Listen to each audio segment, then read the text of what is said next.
Запознавме интересна жена, се вика Габриела Јовановска. Оваа нејзина сторија е поделена во две полувремења. Во првото ќе говори за себе. Работам во дирекција за заштита и спасување. 24 година одлучив да се вратам на студии, иако претходно бев во времето кога запишав факултет, се запишав на интердисциплинарни студии по новинарство, меѓутоа не го завршив факултетот од X причини. И еве во 24 година почина мајка ми и татко ми за кратко време. И кога ќе се изгуби родител, тука веќе ти се менува ДНК-то, ти се менува начинот на размислување, ти се менува свеста. И за да не ги заморувам мислите со непотребни работи и тага по моите, јас решив да го запослам мозокот со учење. И се запишав на факултет. Кој факултет? Јавна администрација и управување со човечки ресурси. Тоа е на Свети Кирил и Методи? Не, тоа е на Мајка Тереза, Државниот универзитет Мајка Тереза. И добро ми оди. Сега која година сте? Сега сум втора година. На колку години се вративте на факултет? На 51. Не, на 50.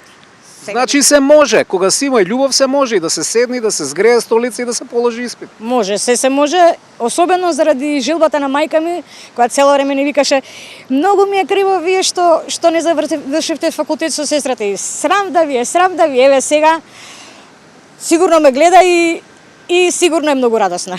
Значи здравје Боже на 54 години дипломска. Да сме живи и здрави, да. Како реагираат младите студенти кои ќе ве видат? Срцки се младите студенти, ми се обраќаат тетка Габи и мене ми е тоа многу сладко, симпатично. И јас сум им тетка, да. Добри деца се, многу добри деца. Честни и уште се радувам што се уште честни деца. Уште го имаат Господ у нив. А како реагираат професорите кои ќе ве видат? Можеби има професори кои што се помлади од вас? Има, да, има. Има помлади, меѓутоа онака професорски. Тоа беше првиот дел. Во продолжение Габриела ќе зборува за Божо. Го запознала шетајки низ ГТЦ и срцето ѝ затреперило од тага. Ве повикав да направим една сторија за еден човек Божо, Божидар, кој е бездомник и често доаѓа овдека во градскиот трговски центар. Имено он не само што е возрасен човек веќе во години, туку е и инвалид. Буквално милиметар по милиметар оди со две штаки. Нема престојувалиште, нема дом. Му даваат луѓето овдека што се во продавниците и во маркетите долу во ГТЦ. Го хранат? Го хранат, му даваат за јадење. Буквално е оставен 4 години да талка по улиците. Инаку Божо бил, како што ми раскажуваше, јас го прашував, ја градел браната Козјак. Јовановска презела акција. Со мејлови, со телефонски повици собратив до сите можни места кои што би можеле да му помогнат. Социјалните служби ми кажаа дека Божо им е познат на социјалните служби и дека Божо чека во геријатрија. Меѓутоа ситуацијата во геријатрија е таква каква што е. Кога Божо ќе стигне за геријатрија на списокот, кога ќе види лезето, тоа стварно не знам. Комуницирав исто и со Црвениот крст. Меѓутоа ми рекоа, мислев да биде сместен во центарот за бездомници. Меѓутоа ми рекоа дека центарот се отвара само на -5 степени температура.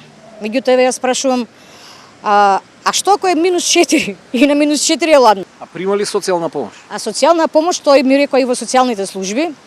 Прашав дали него му следува социјална помош. Ми рекоа да, му следува, меѓутоа тој нема постојано живеалиште, нема адреса и на тој начин не може да ја добива социјалната помош.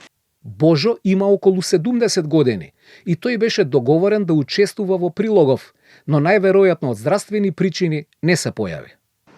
Јас сепак не мислам дека Божо ќе остане невидлив и за институциите и за луѓето. Секој оно што може да му пружи кров над глава, значи не да му го подари, него да се смести додека Божо не стигне на списокот за геријатрија. Ова е граѓанска акција за еден Божо, кој генерално земено е неважен шраф во нашево општество.